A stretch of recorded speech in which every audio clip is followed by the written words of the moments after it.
Halo teman-teman, jadi pada kesempatan kali ini saya akan membahas mengenai rasio profitabilitas. Ada 4 pokok pembahasan yang akan kita bahas dalam video ini. Yang pertama ada pengertian rasio profitabilitas, yang kedua ada tujuan dan manfaat rasio profitabilitas, yang ketiga ada fungsi rasio profitabilitas, dan yang keempat atau yang terakhir yaitu jenis-jenis rasio profitabilitas. Kita masuk ke pembahasan yang pertama mengenai pengertian rasio profitabilitas.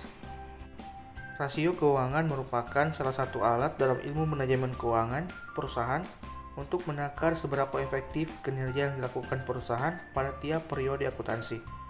Pada dasarnya, rasio keuangan terdiri dari 4 buah jenis rasio, yaitu yang pertama rasio aktivitas, yang kedua rasio likuiditas, yang ketiga rasio solvabilitas, dan yang keempat rasio profitabilitas. Di dunia bisnis dan investasi, rasio profitabilitas adalah salah satu matriks terpenting dalam menilai kinerja perusahaan. Dengan adanya analisis rasio profitabilitas, stakeholder atau orang-orang berkepentingan dengan perusahaan dapat menilai seberapa efisien perusahaan menghasilkan profit dan membaginya ke investor.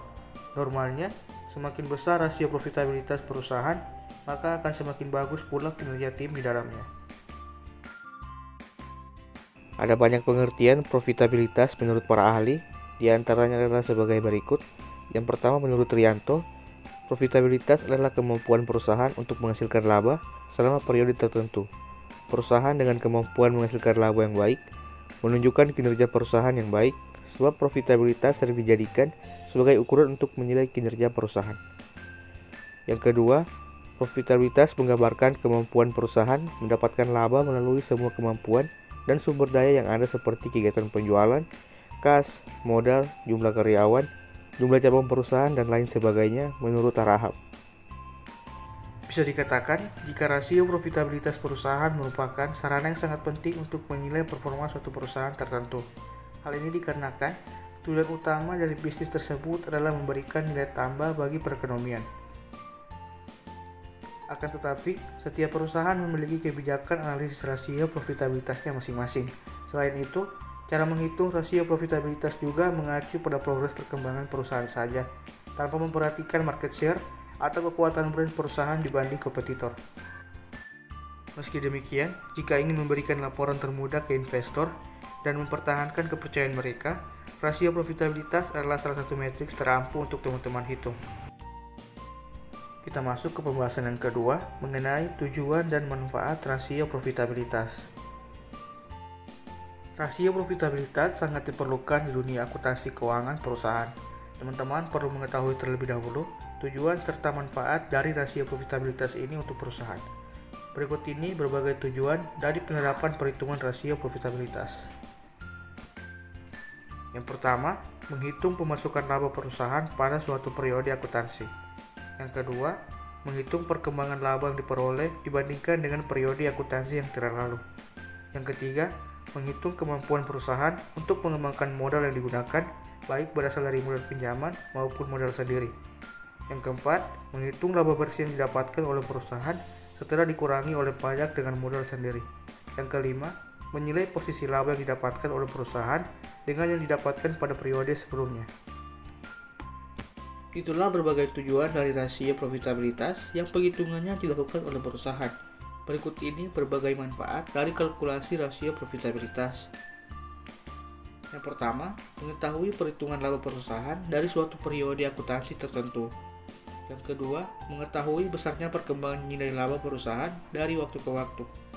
Yang ketiga, mengetahui posisi laba perusahaan tahun ini dibandingkan dengan periode akuntansi sebelumnya. Yang keempat, mengetahui besarnya laba bersih perusahaan setelah dikurangi dengan pajak. Yang kelima, mengetahui seberapa produktif perusahaan tersebut dalam mengolah modal sehingga memperoleh laba serta keuntungan.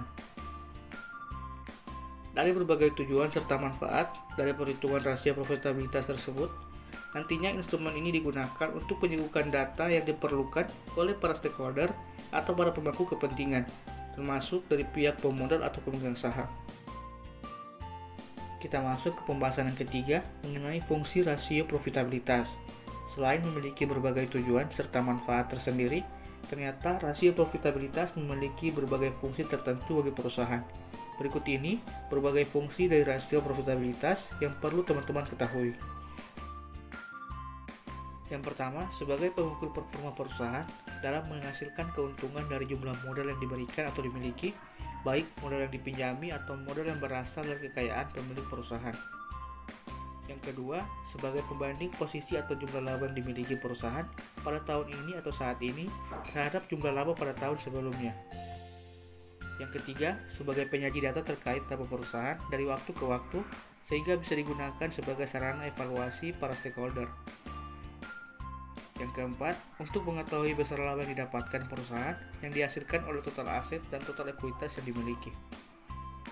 Yang kelima, sebagai pengukur terkait margin laba kotor yang dimiliki atas penjualan bersih, margin laba operasional atas penjualan bersih, serta margin laba bersih atas penjualan bersih. Berbagai fungsi tersebut ternyata dimiliki oleh rasio profitabilitas perusahaan. Dengan begitu, nyata sudah jika rasio profitabilitas memiliki fungsi yang sangat penting dalam perhitungan evaluasi keuangan serta informasi ideal bagaimana pengelolaan keuangan perusahaan dijalankan. Kita sudah membahas banyak sekali hal terkait rasio profitabilitas perusahaan, mulai dari pengertian, tujuan, manfaat, dan fungsinya. Kini, kita akan membahas tentang jenis-jenis rasio profitabilitas yang hendaknya dihitung oleh pihak manajemen perusahaan.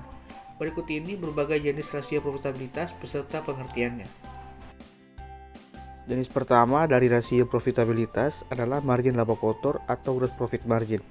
Jenis rasio ini digunakan untuk melihat persentase laba kotor terhadap pendapatan yang dihasilkan dari penjualan. Sebab, laba kotor yang dipengaruhi oleh arus-arus kas akan memperlihatkan besaran laba yang didapatkan oleh perusahaan dengan mempertimbangkan biaya yang digunakan untuk memproduksi produk atau jasa layanan perusahaan. Margin laba kotor atau yang disebut dengan gross profit margin adalah perhitungan antara penjualan dengan beban.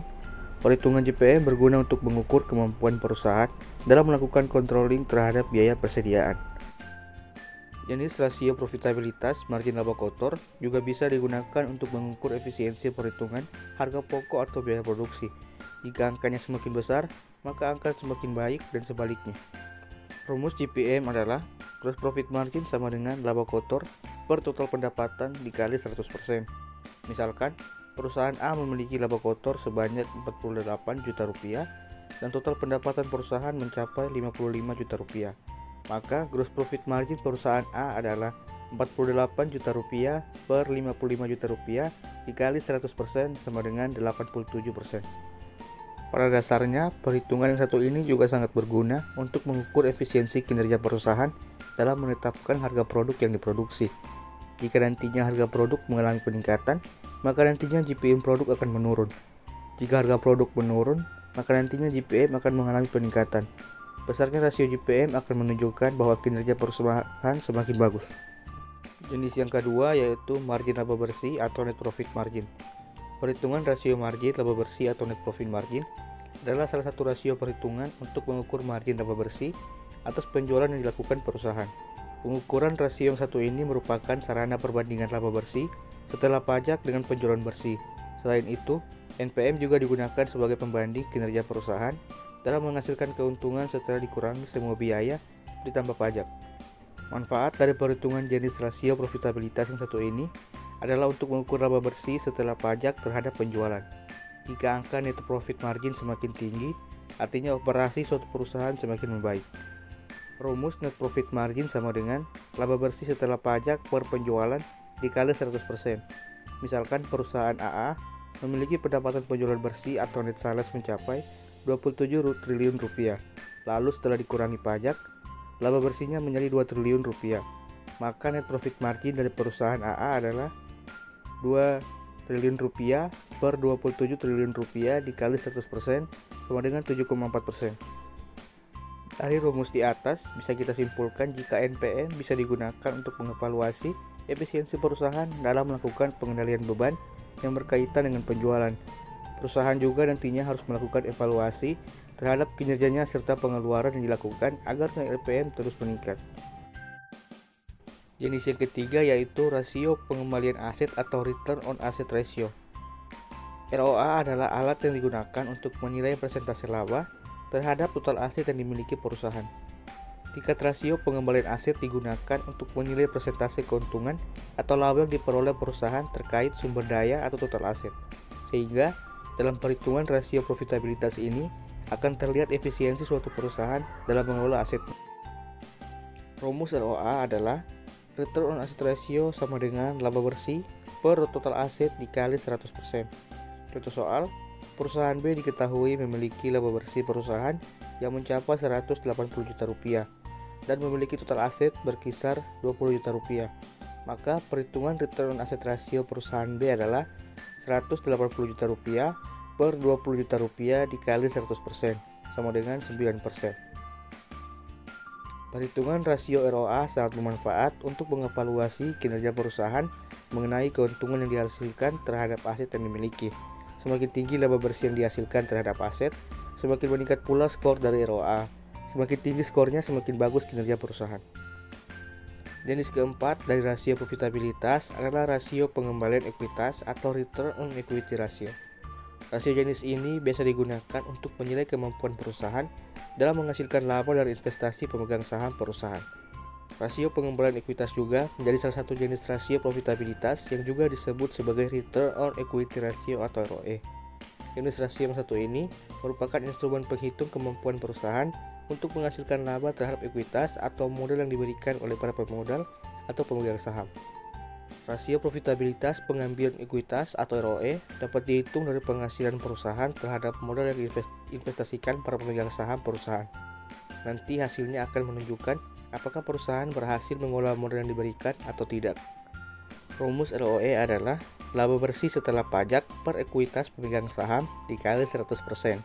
Misalkan, berdasarkan hasil laporan keuangan perusahaan BB yang dikeluarkan per tanggal 31 Desember, menyatakan bahwa laba bersih perusahaan setelah dipotong pajak adalah sebesar 500 juta rupiah.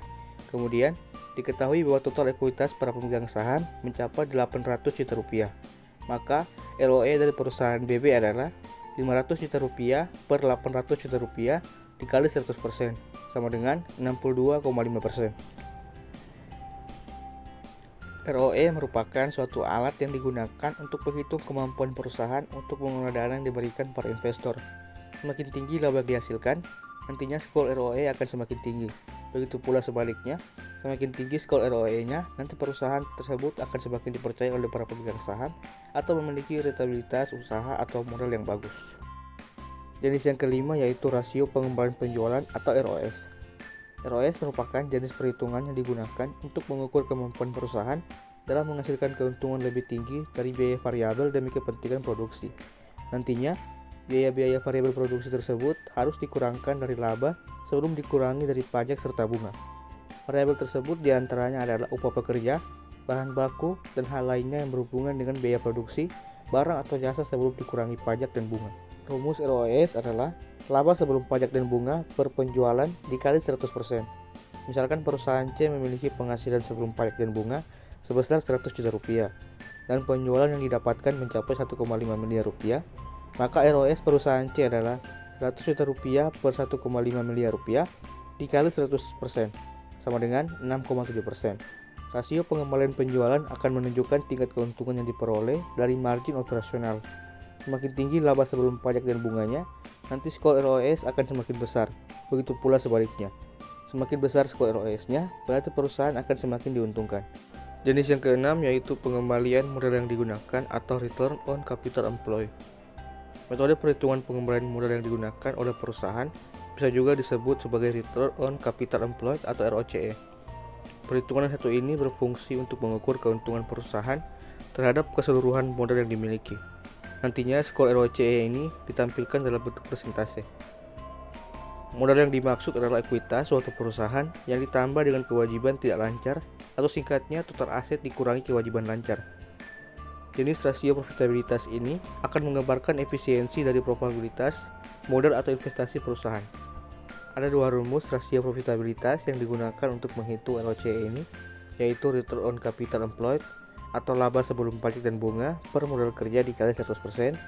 Yang kedua, return on capital employed sama dengan laba sebelum pajak dan bunga per total aset dikurangi kewajiban dikali 100%. Misalkan perusahaan CC mendapatkan laba sebelum pajak dan bunga mencapai 200 juta rupiah. dan memiliki modal kerja 800 juta rupiah, maka ROIC perusahaan CC adalah 200 juta rupiah per 800 juta rupiah dikali 100% sama dengan 25%. Sekian presentasi saya. Lebih kurangnya saya mohon maaf. See you in the next video.